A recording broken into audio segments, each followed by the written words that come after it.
Yo, welcome to another episode of Book Club with Caden Kelly. This is a podcast where I talk about books that I read. I read a book, a nonfiction book, with the intention to improve my health, my wealth, my wisdom, and my peace, to be a better person. And it keeps me accountable so that I read the books and then I learn the lessons and do the things that they are teaching. And then I share them on here to keep myself accountable, but so you can learn the lessons as well and be a better person and live a better life yourself. So that's what we're doing here, baby. And we're live on Twitch and Facebook and YouTube and under different names. And you can find the links to all of these and join us live and share your thoughts. If you go to my blog and follow me and all my stuff, my blog is cadenkellysblog.wordpress.com. That's I got links to the lives. I usually am live Monday mornings, but today it's Monday afternoon because I had to finish reading the book that I was reading. So I was reading the book and doing work, and now we're here. Now we're live. It's 2:30 p.m. Mountain Standard Time. November 28th is the last podcast of November 2022. And then it's December next week, baby. So go to the blog, find the stuff. I got my social medias on there where I post TikToks on all of its stuff to help us live better lives and be better people. It's my perspective on life and the lessons that I'm learning. It's also lots of the wisdoms from these people in these books, and it's just a bunch of content. I write the blog once a week, share my thoughts, different things, elaborate on books, elaborate on thoughts. I didn't write last week. I slacked last week. I don't know what it is about today I had like 2 chapters to read still of this book, and so it took me like 2 hours. It was the holiday last week. It was Thanksgiving, but that's no excuse to not read the book. So I just didn't finish the book, and it's been the last few weeks with me being sick and then my employees being sick, and I've been working in their place and vacations. I've been slacking a lot on finishing the books on time and getting on top of the next book. So I apologize for starting this late. I recognize, Mashed Potatoes isn't here, and I don't know if he's going to show up because it's so late in the day, but it is what it is. We do the podcast anyway. We don't miss. I'll get it posted today. If not today, then tomorrow, and you can listen to it on Apple Podcasts, Spotify, whatever, YouTube. You can still catch the only place the video is now is on YouTube, and then the clips for the podcast. The clips for social media. So. And you know what? I got a pickleball appointment at 5, so I really gotta be good about keeping this within the time frame, so that I don't miss my evening appointment. And that's where I'm at today, man. That's where I'm at, and life is good. Anyway, so I hope everyone had a great Thanksgiving. I hope they were grateful. They spent time in gratitude for their. I gotta just always have my phone on Do Not Disturb right away. Hope everyone got to spend time with their families, their loved ones, the people they care about, relax from the heavy workflows that people are engaged in. Got to reminisce on good times, good memories. Hopefully, if the holidays are a troublesome season for you because of hard experiences, I hope you find peace. I hope you find comfort in Well, this podcast is about finding peace in life when things are hard anyway. So I really hope you find your own peace if the holidays bring up hard memories, experiences, this and that. It's not easy for everyone. Holidays aren't just like blissful for everyone. So I recognize that, and I want to be empathetic to you. that that it's not always easy for everybody. So here we are, and we're here to figure out how to be better people, live better lives. So let's jump right into it, huh? Last week and up to this morning, I was reading The Quest for Character by Massimo Pigliucci. Massimo, Massimo, Pigliucci, Pigliucci. I think that's how you say it.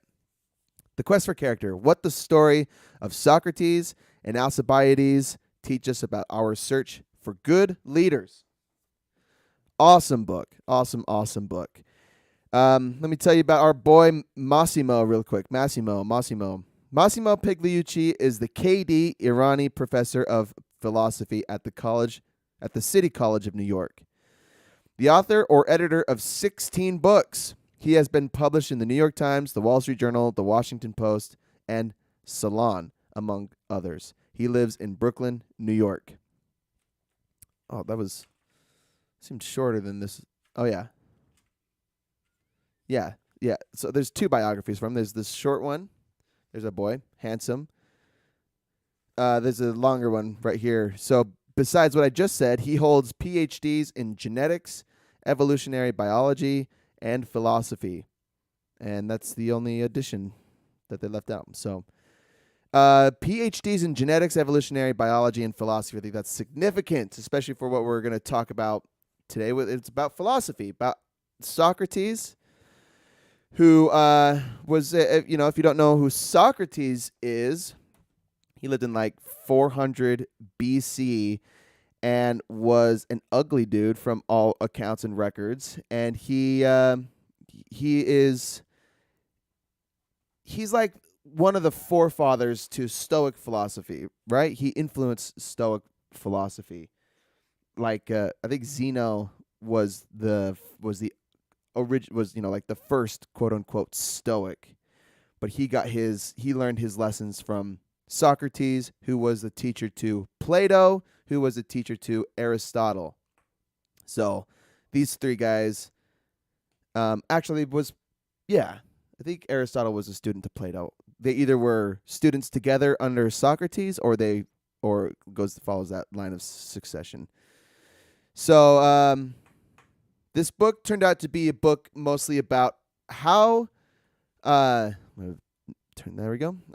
It turned out mostly to be about how philosophy and politics are intertwined, should be intertwined, and aren't intertwined, and the consequences thereof. So it was really interesting, fun to read, and he's a PhD in philosophy, and a lot of the book was history.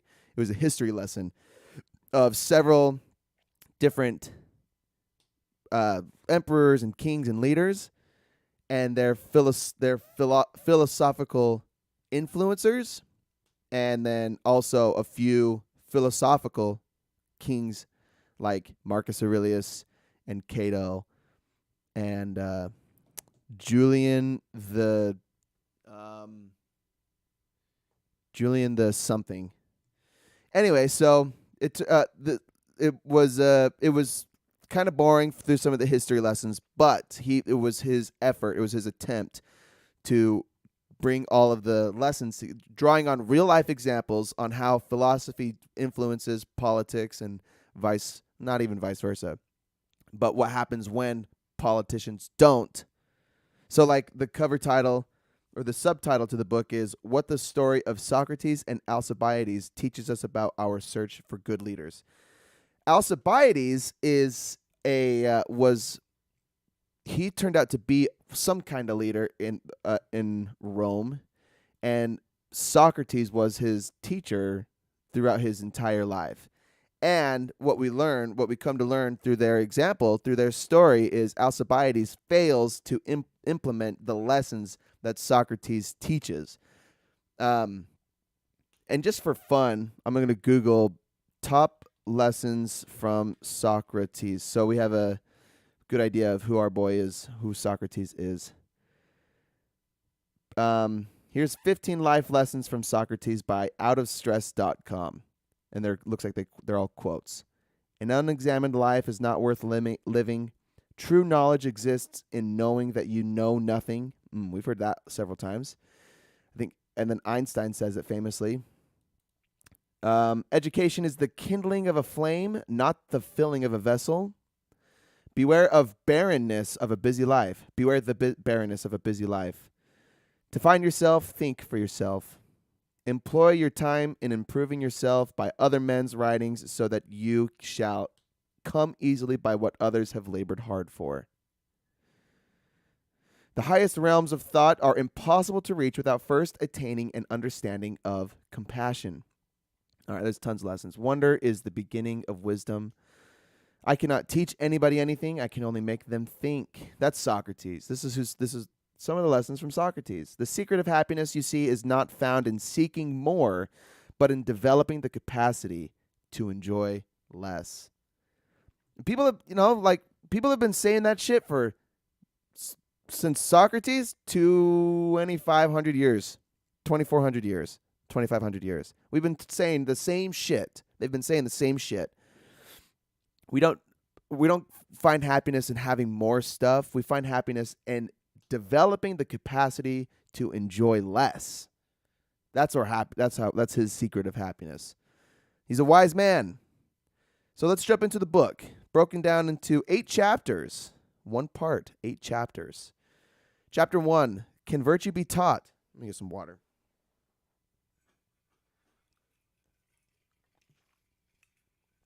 All right. Epicureans and Stoics preached the 4 virtues as the highest way of living because it helped us live according to nature, one of the main points of the philosophies. Primatologists suggest what we call morality evolved because it helped us live better with other social primates. It's an interesting way to start the book, huh? Where did morals come from? The book is about Can Virtue Be Taught? The quest for character, but where did character and morals come from? And maybe I'll say first, why is it important that we consider this? Why is it important to consider if virtue can be taught, how to obtain virtue or good character, high morals? Why is that important? Who cares, right? Who cares? Part of it is in this answer to the first point of the first chapter. That morals may have evolved or evolved in part of developing society and a cohesive society. I'll read it again. Primatologists suggest what we call morality evolved because it helped us live better with other social primates. So, evolutionarily, our ancestors had a greater chance of survival if they were cohesive with their tribe. It didn't necessarily have to be with the whole human race, but if you wanted to survive as an individual, individually, your chances of survival go down than they do collectively. When you work with the group, when you stay with the tribe, when you follow the principles of the tribe, right? If you don't get ousted for doing something dumb, your chances of survival were high, and then your chances of reproduction were high. And then your chances of passing on your genes, which is like one of the fundamental urges of primates, of us humans, because that's who we are, primates. So but it's important to consider morals, not just because it makes us cohesive as people, but it makes us better people. It also, it's a dilemma of sorts. If a philosophical person learns to live with less to be happy or to be content, what's the need for innovation or creation? I would suggest that being content, not even content, but being content with less allows you to pursue more without the attachment or without the the need or the desire for more. We can have more, again, I've talked about the difference between the Cynics and the Stoics that come later after Socrates, where the Cynics reject earthly pleasures and they subject themselves to forms of suffering that cause problems to the body, like starving yourself or intense subjecting yourself to intense temperatures, like where you like get frostbite or where you get blisters, or like where you reject clothes because your cynics are detaching from everything. But the stoic philosophy is there's nothing immoral about having the bare minimum. There's nothing inherently immoral with having money or having fame. Like, again, one of the most famous Stoics of all time is Marcus Aurelius, who was a Roman emperor, and his message was the same as what we just read with a little bit of Socrates' message, that we shouldn't rather. Oh, I lost my train of thought. Maybe I just got to reread his book Meditations. But he didn't like need 100 wives or 100 concubines. In fact, he talked about his urges to have multiple partners, or to have sexual relationships with people. But he stayed virtuous to his partner, to his wife. All of this to be said that you don't need a bunch of stuff to be happy, or that it's immoral to have a bunch of stuff. It's really what you use the stuff for, and really, I guess that's really what it comes down to. And I'm getting off track from the first point. But why is it important to have good morals and good judgment? Because it makes us live better lives, so that we can do more and be at peace with each other, with everybody. And part of the book is, if politicians were philosophically sound, then there would be far less contention, and then consequently there would be more room for improvement and growth and innovation.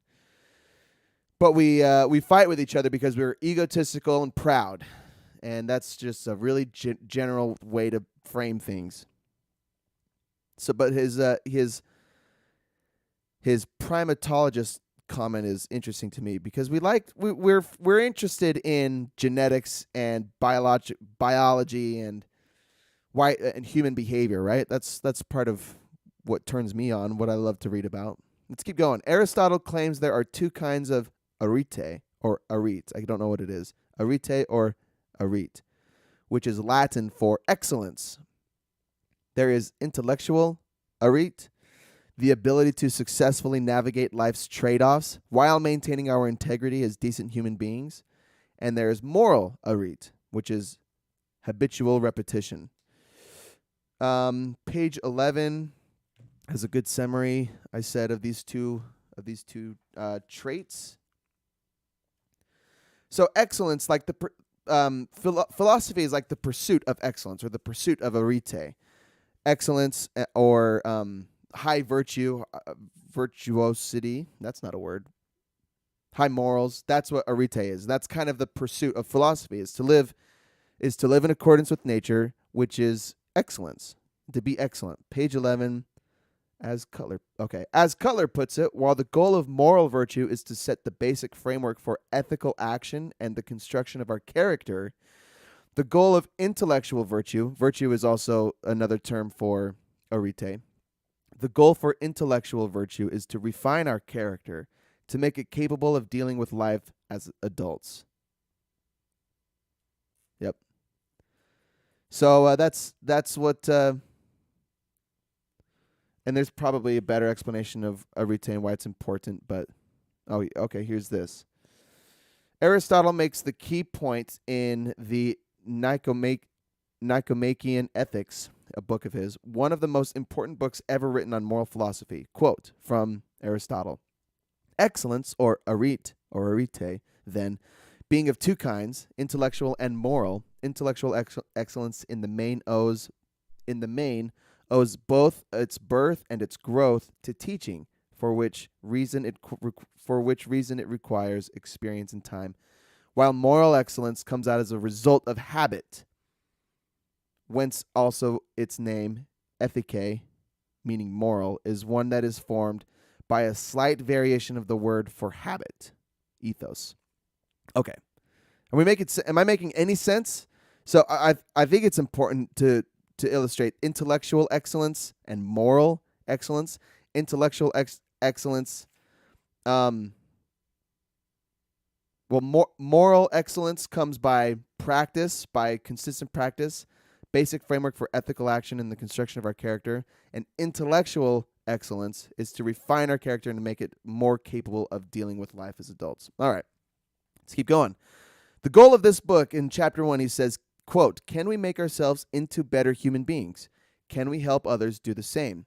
And can we get the leaders of our society to care about the general welfare so that humanity may prosper, not just economically and materially, but also spiritually?" This is what I'm saying. If true happiness, or the secret of happiness, according to Socrates, is not found in seeking more, but in developing the capacity to enjoy less. If we all felt that way, if we could all go through life this way without attaching ourselves to or needing a bunch of stuff, would it inhibit growth, or would it open the door for growth without the problems that come with attachment, right? So, but the short answer to can we make ourselves into better human beings and can we help others to do the same? The answer is yes to both of those questions, and we're going to talk about why. That's what the whole book is about. But to the question is of can we get our leaders of our society to care about the general welfare of humanity, that question is kind of up in the air. Quoting Epictetus, "Most of us dread the deadening of the body and will do anything to avoid it. About the deadening of the soul, however, we don't care one iota." It's a good quote from Epictetus. I forgot the context. We'll do anything to not die, but we don't pay as much attention to the death of our soul, which is basically the neglect of our spiritual growth, of our, for our minds and our spirits. We don't pay as much attention to the death of our spirits as we do to the death of our bodies. Chapter 2. Alas, Alcibiades, what a condition you suffer from. All right, the first rule to teaching virtue is to learn from someone who is an expert in the field. That's the first claim. Examining Socrates and the Socratic method, which I was vaguely familiar with, and that was a big part of this, it examines how Socrates taught his pupils, especially Alcibiades, and then as he even pulls quotes from historical texts like Plato's books and Aristotle's books, and show how these philosophical teachers would teach through the Socratic method. So let's talk about what it is. There's 4 steps to the Socratic method. Ask deep probing questions about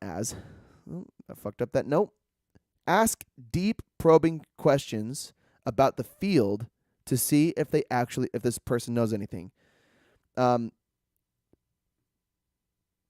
It's better to ask questions in pertinent analogies. So instead of, analogies. And this is how Jesus taught, right? Jesus taught in parables, but it's kind of the same thing. Analogies are kind of the same thing as parables. It's an interesting correlation here. Ask deep, probing questions rooted in pertinent analogies about the field to see if the person actually knows anything that they're talking about. Second step, if they admit they are less than educated, begin teaching them, quote, by way of a series of suggestions, close quote. Use one suggestion at a time as a sort of chain of reasoning that ends with the desired conclusion. So the first 2 steps in, for example, would look like somebody talking about COVID vaccines, right? That's just the first example that comes to my head. And you, as the philosopher, you want to teach this person or correct this person instead of confronting them and trying to change their mind on something. Instead of doing that, as a philosopher, you'll teach them using the Socratic method and will ask them questions with analogies that apply to the situation. Like, I don't know. I haven't had any thoughts on this. In this example, I'm pulling out of my ass. But if someone's talking nonsense about anything, about COVID vaccines, then as a philosopher, you'll ask them questions using analogies to uncover the reality of if they know anything. You're not just going to ask if they have a PhD, in or not even genetics, but in whatever, in vaccines. You're gonna ask them questions to test the level of knowledge or experience that this person has, and if the method only works when the person agrees or finally confesses that, yeah, I guess I don't know as much as I should, or I don't know much about this. Then the second step is to use suggestions as a sort of chain of reasoning that ends with the desired conclusion. So it's basically like well, then if this is the case, then isn't this the case? And then if this is the case, then isn't this the case? That's kind of what he's saying here. So you do that until you bring the argument to a specific conclusion. And then after you secure that person's assent or agreement, begin suggesting using the same method that the conclusion you came to isn't all that sound after all, and that more inquiry is required. So, so whatever it is that you're teaching, this is the Socratic method. Okay, again, I'm not a philosopher, and I'm not wise like Socrates is, but this is how Socrates teaches, and it's supposedly extremely effective.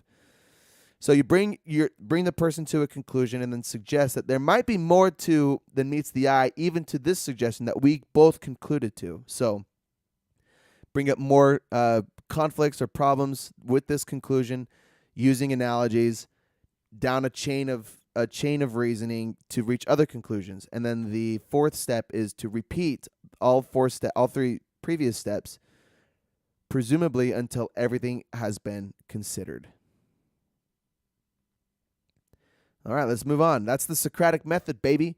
When it comes to knowledge, you are either educated about a thing, uneducated about a thing and aware of your ignorance, or you're uneducated and unaware of your ignorance, which is the most dangerous kind of presence, or I said pseudo-knowledge, but it's the worst case scenario is you're uneducated and you're unaware of your ignorance. You're either educated about a thing, you're a pro or an experienced or whatever, or you're not, but you're aware that you're not. And if you want to learn or improve, you've got to know where you're at in your place. You got to be you got to stay in your lane, right? You got to know what you have jurisdiction over, what field, what's within your field and what's not. And if you remain uneducated and unaware of your ignorance, then you might only cause problems or damage, especially if you propagate certain ideas but have no idea. Like me talking about COVID vaccines is me being uneducated. But am I aware that I'm educated? Yeah, I have no fucking clue. So I'm not going to make any claims or propose anything because that would be irresponsible. Okay, here's where it kind of got a little boring for me. Chapter 3 was a history of Alcibiades, and I didn't write anything down, so I'll just write I'm going to Google who was Alcibiades, and he was okay. So from Wikipedia, about Alcibiades was a prominent Athenian statesman, orator, and general. He was the last of the Alcmaeonidae. I have no idea how to say that or what it is. Which it's probably a reign of people, which fell from prominence after the Peloponnesian War. He played a major role in the second half of that conflict as a strategic advisor, military commander, and politician.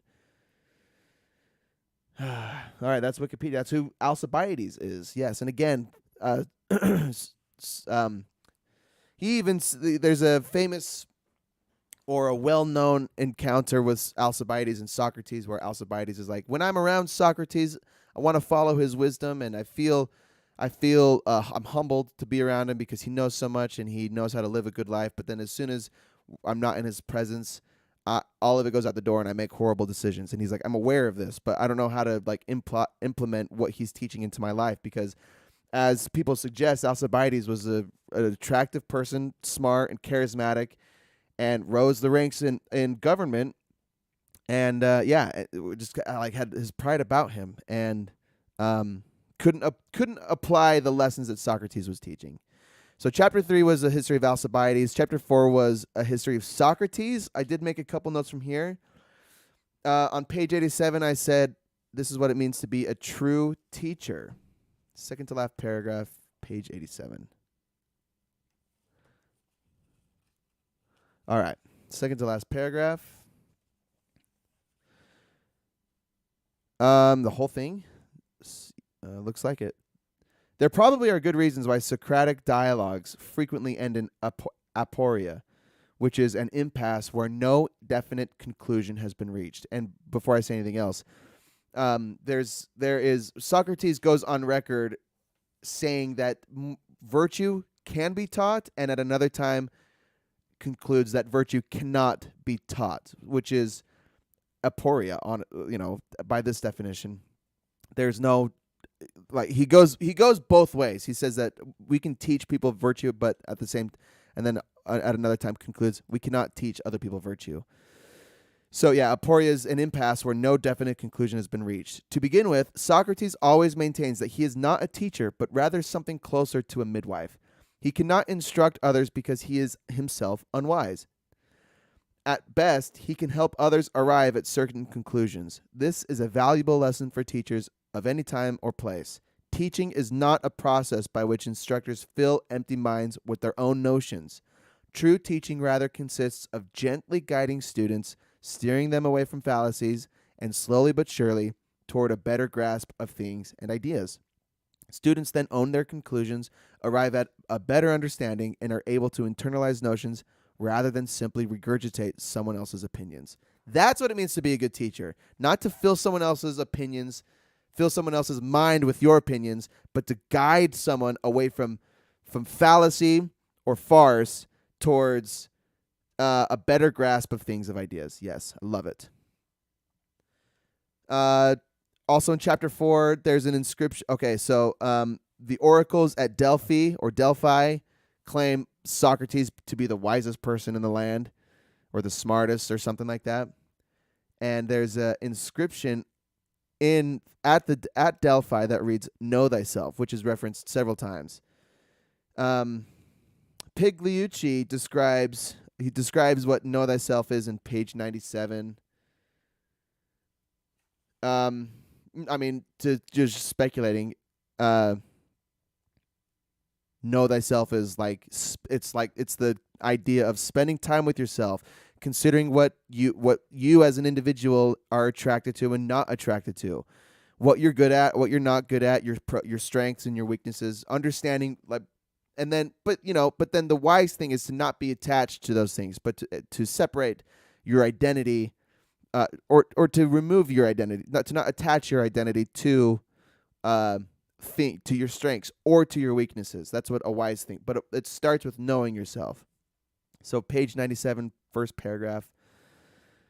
But of course, it turns out that Euthydemus did not know himself. Many of us make the same mistake today. Just because we are acquainted with ourselves, because we have access to our inner thoughts and have lived with ourselves all our lives, we think we have a pretty good working knowledge of who we are. But such working knowledge is rather superficial. If we truly wish to know ourselves, we need to engage in critical self-reflection, ideally aided by friends or others who want to help, and are not shy about pointing out our rationalizations and excuses. We all need our inner Socrates, as well as our outer ones, if we can find them. Hey, look, Heart Attack 95. Socrates is that guy that has no leading opinion or idea that actually incites action and forward progression. He was the dude in the background saying, "That's a good idea, Derek." What are you talking about? But I mean, based on what I just said, I guess you could make that conclusion that he wasn't inciting action. But part of the argument on if you can teach virtue is like, to what extent can you compel someone to behave or do something anyway? Because if you are a virtuous person, just like what I was explaining with Socrates to Alcibiades, if you're a virtuous person, if you're not a virtuous person, you can either be scolded by a virtuous person and led to action, or you will be internally coerced just by yourself, you want to change or be different. How much of that is influenced by someone else? And what Socrates is saying is, you're not a good teacher isn't like giving you is not telling you what it means to be a good person. They're saying, here is what we understand about being a good person, about being a bad person, and here are the consequences of all of these actions, and it's up to you to decide for yourself what is actually virtuous. Even everything that I say in the podcast really requires taking everything I say, everything the authors say, with a grain of salt, taking it into consideration and determining, does this make me and the world a better, or does it take away from people's well-being? It is interesting to think about teaching and philosophy, like the point of philosophy and wisdom in that regard, because a person won't change if they don't want to, regardless how much you try to influence them or help them or change them. It's really ultimately up to the person to do anything, to change anything, to be anybody. So if I'm here talking about, my podcast is about improving my health, my wealth, my wisdom, and my peace. I say it every fucking week. And if you're here and you don't want to improve any of those areas of your life, no matter what I say, you're not going to do anything to change. But if you tune into the podcast because you want to be a better person, you're going to learn lessons from all of these. You're going to hear a bunch of different pieces of advice and opinions and like studies and experiments on how to live a better life. And you're going to start making changes in your life. Not because I changed your life, but because you wanted to change your life in the first place. And you were in a good place, and we're going to talk about this, like how to improve your character later on. You're in the right place, listening to the right things, doing and applying practical wisdoms. Shit, that's what we're doing here, baby. Chapter 5, teaching virtues to a politician. He says the failure of the student is the responsibility of the student, not the teacher. Sort of like extreme ownership, responsibility and accountability. I just said this. No matter, there's a line of like a teacher needs to be able to teach, needs to be able to instruct, and if a student wants to learn or improve, the teacher has to be adequate, right? But this goes back to the first step to being able to be what was it in chapter 2? The first rule in teaching is to learn from someone who is an expert in the field. So if you're a student and you're eager to learn, go learn from an expert and go learn from a professional. Don't learn from someone like me. I'm not an expert or a professional. I'm learning from the experts and the professionals. I'm passing on their wisdoms. I'm a student as well, learning what these people who have studied all of this far longer than I have. I'm learning what they have to say. And I'm taking all the ideas and I'm throwing them out into the void, and we're picking out what makes sense, and we're talking. That's what the podcast here is about. But if you're another student that wants to learn how to be a better person or live a better life, that's up to you. It's really up to you to make that decision and to move forward with it. But then you gotta find good mentors. You can't have shitty mentors, right? You can't have a bad teacher. If you have a good teacher and you're not learning, it's your fault, not the teacher's fault. He examines Plato, Aristotle, and Seneca advising politicians in this chapter. For the most part, their wisdom did not influence the politicians enough, although there was some benefit, and doing a little good in a powerful person can go a very long way. Yeah, so Plato, Aristotle, and Seneca, he goes through several case studies on how these philosophers tried to help these certain politicians. And really, again, for the most part, like nothing really changed. The politicians didn't forsake their ego and their pride so that they could be just and virtuous rulers. So they, and everyone makes mistakes anyway, but they didn't take up the cloak and grow the beard and become a philosopher, regardless of how much these philosophers tried to influence the politicians. However, the behind the efforts, there were some lessons that were taught to these leaders, to these politicians, that helped them make better decisions that they otherwise would have made. maybe they weren't. Maybe they were tyrannical still, and maybe they, were mostly not good leaders. But without the advice of the philosophers, or just advice in general, they would have made worse decisions. So it's not unwise to advise leaders as a philosopher. But again, if the leader doesn't care to improve their own character, or they don't care about the well-being of their people, and it's all selfish, they have selfish intentions and whatever, it's not the teacher's fault, it's the student's fault. And if it's our politicians, if it's our leaders that are those people who make bad decisions because of their ego, we're the ones that suffer. We suffer at their hand. Hardy Tack says it was never Obi-Wan's fault that Anakin turned to the dark side. It never was. It never was, no matter how much Obi-Wan might have blamed himself for it. That was great, man. Turn it into Star Wars. Star Wars is gospel for some people. I liked your top 10 movie list, by the way. That was a solid list. You're like 3 Star Wars on there. All right, chapter 6. Philosopher Kings, anyone? Let me get some water. Okay, so chapter 5, he took 3 case studies of philosophers trying to influence or lead politicians, and chapter 6 is analyzing 3 philosopher kings or rulers or emperors. The 3 being, again, Cato the Younger, Marcus Aurelius, and Julian the Apostate. Yeah, that's who it was, the Apostate. And the note is very similar to chapter 5. How their just rule had, or virtuous rule, had the same effect as the philosophers teaching the politicians in the last chapter.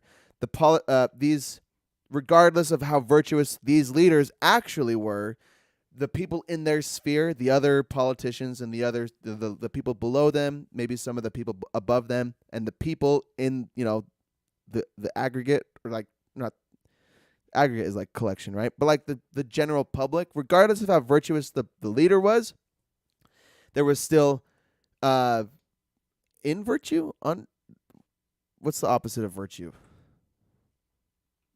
Shit, what's the opposite of virtue? Vice? Yeah.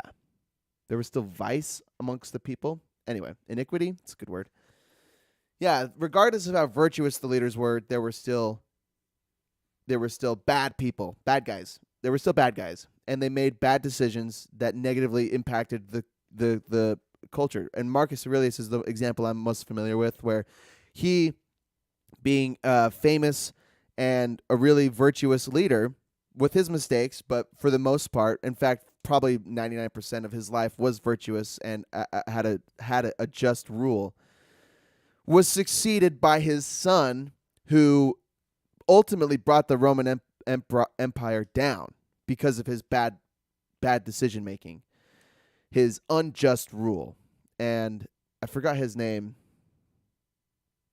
Anyway, but regardless of how virtuous Marcus was and how much he tried to influence his son as he succeeded him, it didn't matter. Like it was up to the person's initial or fundamental intention of their character. If they didn't care to be virtuous, whatever. That's the I'm wrapping up this idea.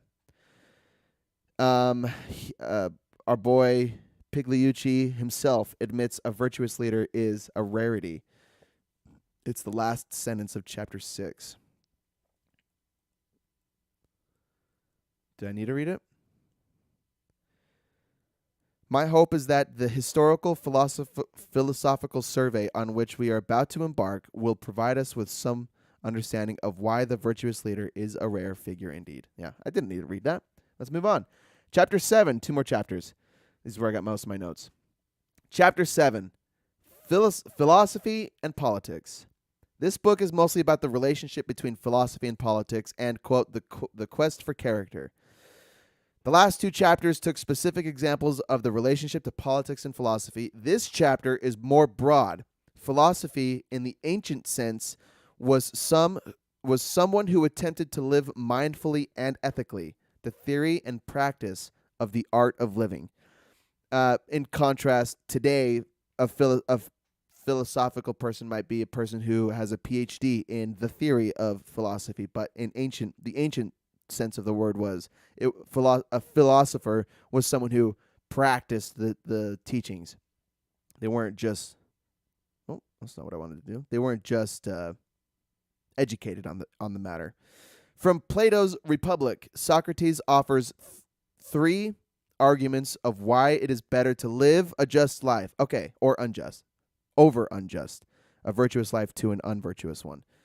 So this goes back to my question at the beginning. Why does it matter to live why should it matter to live a virtuous life or not? Socrates says the first point, a just person is wise and an unjust person is unwise. Number 2, injustice produces internal disharmony, especially potent when we consider ourselves just and we are confronted with evidence to the contrary. Internal disharmony, he compares it to cognitive dissonance, and which is it's like, yeah, it's, I think I might have mentioned it too later on, but we think we have an idea of the world or of things, but then our world gets shaken up. Define cognitive dissonance. The state of having inconsistent thoughts, beliefs, or attitudes, especially as relating to behavioral decisions and attitude change. And it's not a good thing to experience. Cognitive dissonance is okay, here's a picture that I just clicked on. Conflict. Example, you feel guilty about eating meat because you considered yourself an animal lover. Cognitive dissonance. Example, you enjoy the taste of meat, but you're also aware of inhumane conditions of animals. You feel guilty that you can't afford better meat options. That's a conflict that I face. Resolving cognitive dissonance. You decide to buy less meat and opt for cage-free eggs and meat substitutes like tofu or tempeh. Or you go hunt your own meat. You ethically kill your own meat, right? That's from healthline.com. So living a just life helps resolve moments or bouts of cognitive dissonance. And the third point is arete or erite, which is virtue or excellence, brings out the best in people. And again, going back to the primitive example, bringing out the best in people helps establish a more cohesive society, more peaceful and more collaborative. Page 188, something worth reading, I suppose. 5/8 down. Similarly, a human being is by nature a social animal capable of reasoning, as we have also seen before. So an excellent human being is one who uses reason correctly and who lives in a pro-social manner or virtuous manner. The just, good, pro-social person, therefore, is actually happier than the unjust, bad, antisocial one, because the first, but not the second, approximates arete for a human being, or excellence or virtue. So that's Socrates' argument on why we should live virtuous lives. Because we're happier. At the end of the day, we're happier if we live virtuous lives. We don't struggle to recognize doctors, business people, and athletes to be the best at what they do. Why then do we struggle to allow or accept philosophers to be, quote, in charge of realizing a wise and virtuous society, close quote? This was a very interesting point. I've never really, for the last several years, I don't listen to much Rogan anymore. I actually don't listen to any Rogan at all anymore. Honestly, I read these books and I listen to other podcasts. I listen to The Art of Manliness and with Brett McKay and Plain English with Derek Thompson, way more than Rogan. But honestly, for the several hundred hours, the 10,000 plus hours that I listened to Rogan, there were so many wide variety of guests, and I always thought, why can't us, I don't think Rogan would be a great president, but I think that he has, fundamentally might have more self-awareness than most politicians. I'm not advocating Rogan or Jordan Peterson as leaders, mostly because they're highly controversial. But like like Jocko Willink, who I don't think is controversial at all, but he's a tough motherfucker. We read his book, Extreme Ownership, and I've listened to several interviews with him. He's like extremely disciplined and an excellent leader. He's written books on leadership. He has, I think his business is teaching businesses excellent leadership and extreme ownership and the sort. Like, he would be a great person to be in charge of our country, not just because he's a military person, but because he has high values, and a high standard of living. He posts pictures on his Instagram of being awake at 4:30 every day or earlier. He's a healthy individual. He's wise. He's composed. You know, and that's, I guess, is just my opinion.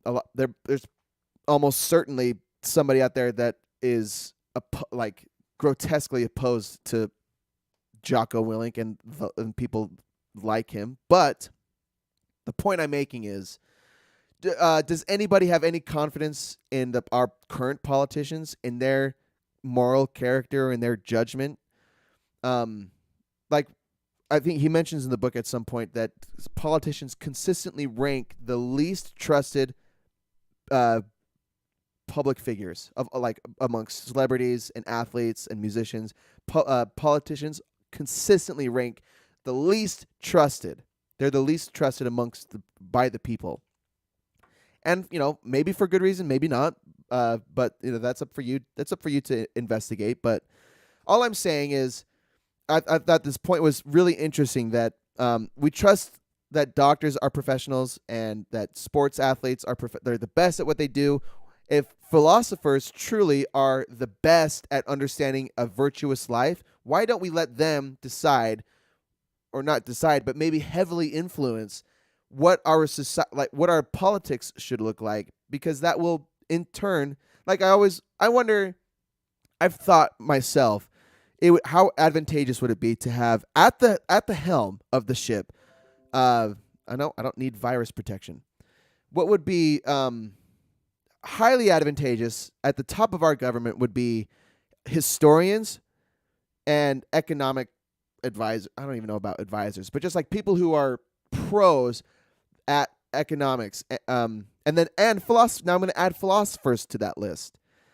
Historians, because they can examine what happens when certain people make what kinds of decisions, right? Like, this whole book was a lot of lessons of history on how politicians ignored philosophical advice and the consequences, or took the advice and the consequences.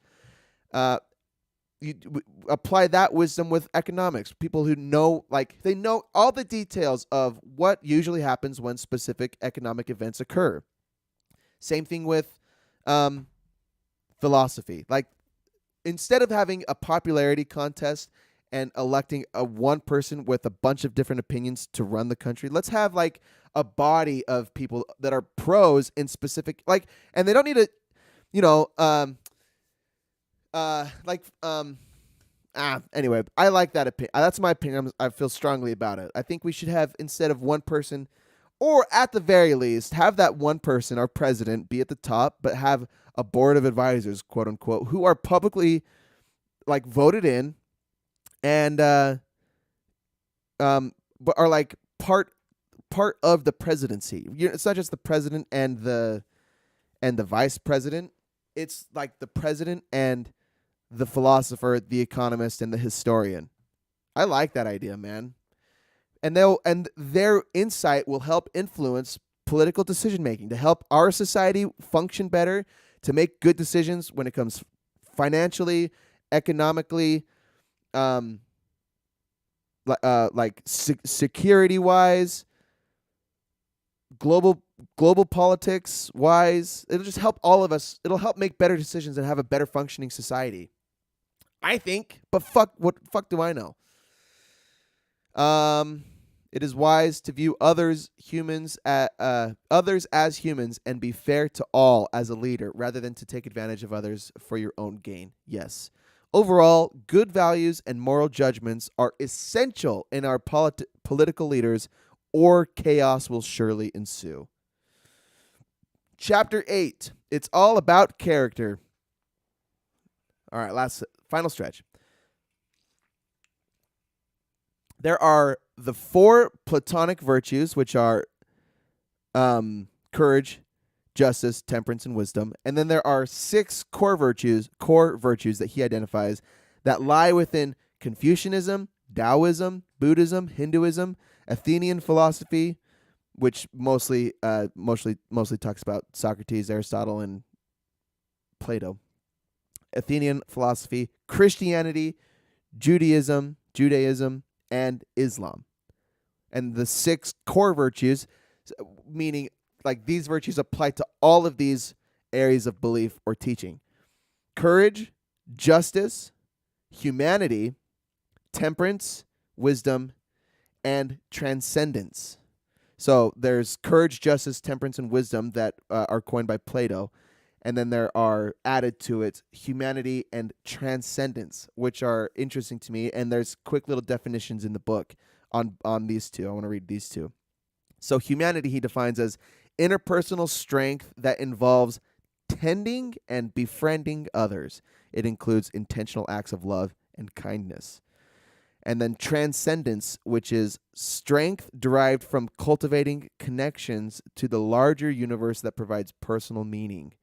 It manifests itself as gratitude, hope, and spirituality. It goes beyond our little sphere, goes beyond our culture, our society. It goes to the entire world. Transcendence. He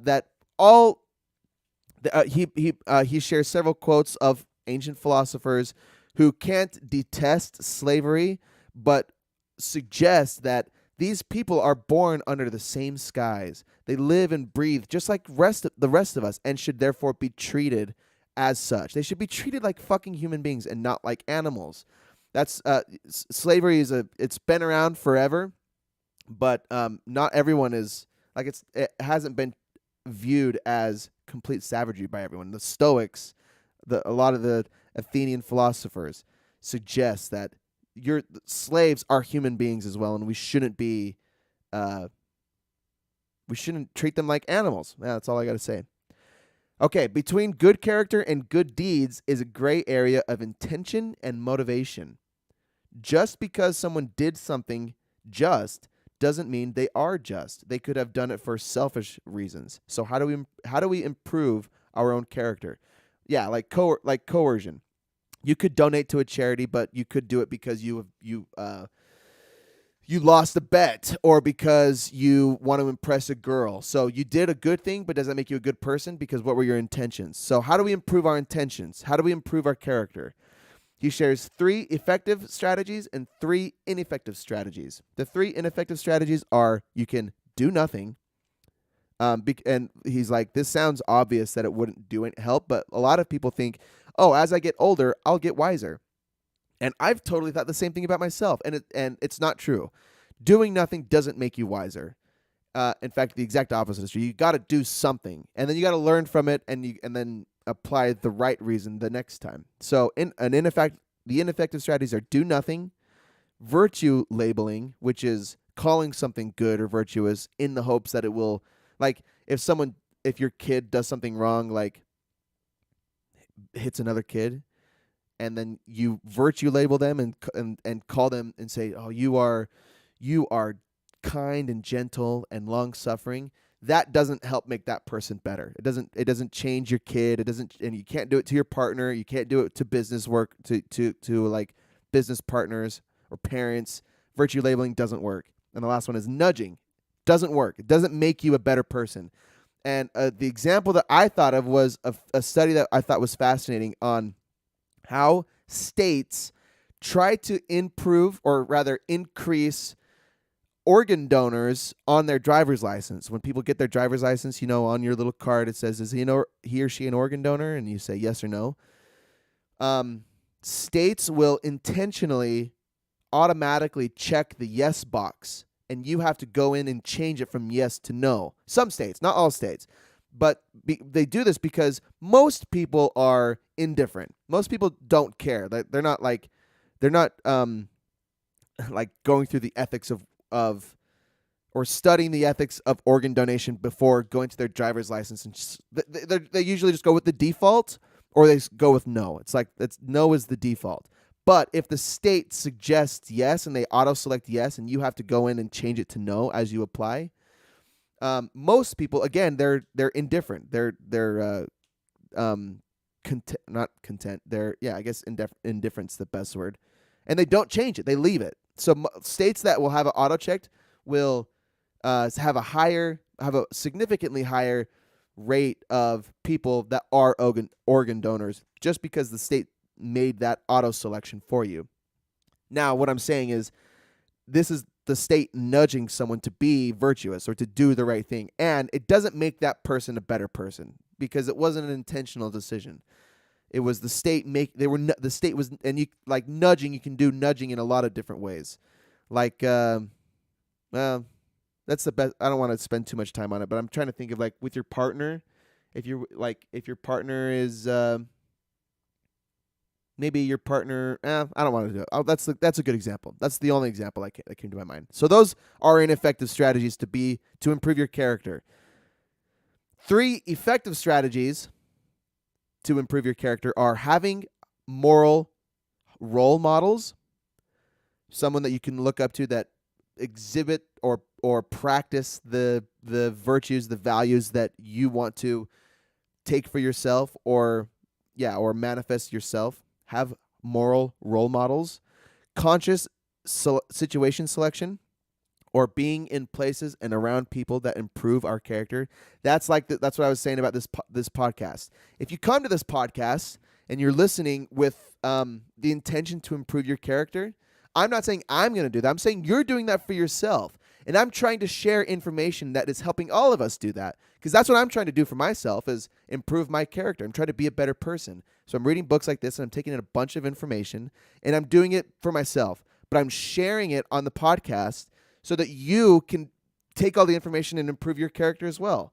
So I'm not saying I don't have a great my podcast isn't a shining example of how to be a good person or improve your character, but it's a place. It's better than not. It's like, if you want to improve your character, you shouldn't go to the club, and you shouldn't be scandalous. You shouldn't put yourself in situations that influence you to make bad decisions. Like, if you want to be sober, which is a good virtue, it's good morals, then don't go to bars, don't go to clubs. And if you don't want to cheat on your partner, then don't go to strip clubs, and don't go to dating websites. Like, just like the people you surround yourself with is eventually who you'll become. And then the third effective strategy to improving your character is what he calls getting the word out with ourselves, which implies know thyself, know yourself. It's mindfulness. Know who you are. Again, know what turns you on, what doesn't turn you on, what you're good at, what your strengths are, your weaknesses. Know yourself. And then what do? You gotta know yourself, and then you gotta know what's important to you, and then you gotta do those things. Philosophy goes beyond speculation on right decision making and living. It is the practical guideline for those things. Quote, both factual understanding and sound reasoning are essential components of an ethical life, meaning a life well lived. Factual understanding and sound reasoning. Close quote. Similarly, philosophical theory is essential to know how to live an excellent life, and precedes philosophical practice. So, he breaks philosophy down into 2 parts, really, which is the theoretical practice, which is like the educated PhD philosopher. They know what philosophy is, but then there's the practical application, which is doing the things that you're learning, going out into the world and living the virtues that you're learning. But you have to learn them first. You have to, if you want to be a golfer, you could try to just pick up a golf club and start swinging, and you'll figure it out eventually. But you should learn from a professional, right? Learn from the expert first. How to swing a club, the fundamentals of golf, the rules, the clubs, and then take their advice, their lessons, and apply them to your practice. And you got to practice consistently to learn, to grow. You don't learn everything overnight. You can't learn anything overnight fully. It takes lots of time and lots of practice to get really good at anything. Spiritual practices to improve your character. Oh yes, I love this. So yeah, you want to be a better person? Do you want to be a better person? You got to practice, but first you got to know. You got to learn, right? You got to learn what to do to be a better person. And he shares there are two ways to improve your character. Or there are two spiritual practices rather. There's habituation and digestion. On page 226, Epictetus describes what habituation means. Rather, he quotes Epictetus, saying, "At everything that happens to you, remember to turn yourself and find what capacity you have to deal with it. If you see a beautiful boy or girl, you will find self-control as the capacity to deal with it. If hard labor is imposed on you, you will find endurance. If abuse, you will find patience. And when you make a habit of this, the impressions will not carry you away." That's like habituation kind of sounds like temperance, right? It's being aware. It's recognizing of the things that turn us on or that are attractive or enticing, but checking ourselves and checking our feelings and observing our body, being aware of our state of mind, and then making the good decision, making the right decision, not being engulfed in the feelings that are taking over our bodies. And remember, Epictetus was a slave. Epictetus was first a slave and turned philosopher, freed man, and taught these things. Like if hard work is imposed on you, bear it well. If you lust over a boy or a girl, check yourself. Observe your feelings. He says, find self-control as the capacity to deal with it. Very wise. And then digestion was the second spiritual practice, which essentially means all talk, no action. Yes, digestion is considering the lessons learned from a philosopher, from a teacher, and then stewing on it. And he does mention, or maybe he quotes someone saying that it's better to take in lessons from a few leaders than it is to take in a few lessons from a ton of leaders. So take in the information that you're exposed to, and but you don't need to go out to crazy lengths. You don't need to learn every lesson from everybody. So I think if I remember right, somebody says in the book, whether it was himself, Pigliucci, or he was quoting somebody, you don't have to learn, or it's better to learn from a few teachers. And it's kind of like you don't want to spread yourself too thin. You don't want to spread you want to if you are hyper focused on one or two things, you're going to be really fucking good at those one or two things. You're going to be really well educated. And this goes back to my theory of I guess it's my theory of excellence. You either are well-rounded and with everything that you value, and you're like pretty decent, or you're hyper-focused on a few things and you're excellent, more than excellent, perhaps world-class at those things, those couple things, but the cost is neglecting other things that you value and not as good at those things. So that's it, baby. The quest for character. It was an interesting approach to improving a person's character, the way that he designed the book to revolve around historical figures and experiences, actual events, and how it didn't work for some people and how it kind of worked for others and how it did work for some others. But the point is here that I think the conclusion to this is you can only improve yourself. So if we're gonna, I kind of wish I knew the full dialogue of how Socrates came to both conclusions of virtue can be taught and virtue cannot be taught. Because to me, it kind of sounds like virtue can't be taught. You can influence others. In fact, probably the best thing that anybody can do is to live a virtuous life themselves and emulate that for others, to be a shining example for those that want to improve themselves. But you can't change a person from that doesn't live a virtuous life to want to be. You can influence them.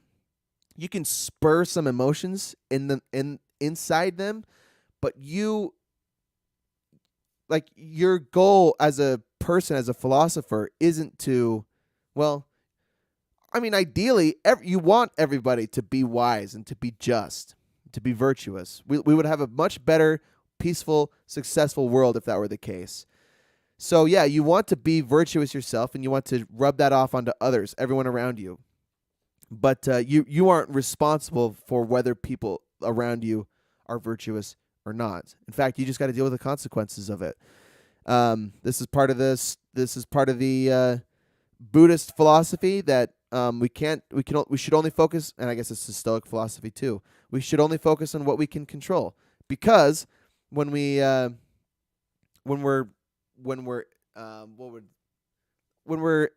oh my God, there's something with a word with an E I think I'm looking for.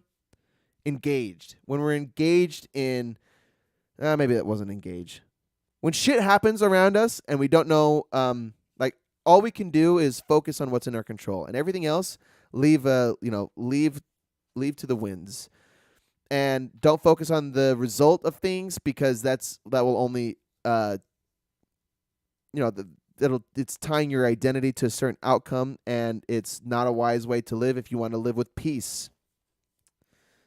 This is getting off the rails. Thanks for listening, guys. This was The Quest for Character by Massimo Pigliucci. What the story of Socrates and Alcibiades teaches us about our search for good leaders. I don't have a book for next week because, like I said, I just finished reading this one, so I need to find a new one. Next week will be a surprise for you. Right now, it's a surprise for me as well. So tune in next week if you want to hear more about other books. I have no idea where we're at. It could be a financial book. It could be another philosophy book. It could be a human biology book. Who knows? Tune in if you want to tune in live and share your opinion with Heart Attack 95. You can tune into the Facebook, YouTube, or Twitch, and you can find links to all of that through my blog, CadenKellysBlog.wordpress.com. Go to your social media of choice. Follow me, subscribe, whatever. Turn on your notifications, and you'll see when I go live, and you can share your thoughts. Bunch of other content on the blog, like I said. I appreciate you guys showing up, listening. I'm posting tons of TikTok, trying to gain more traction and more, trying to build up the listener base for the podcast, reach as many people as possible. Because I can only help you, right? But you're only going to listen if you find value in my content, in this content, or if you want to improve your life at all. Anyway, so. For those of you who tune in regularly, I appreciate you. Thank you. I hope that I continue to add value to your life and help you on your journey to be a better person. That's what we're doing here, baby. The quest for character is every day with every episode. So thanks for tuning in. We will see you on the next one. Have a good one.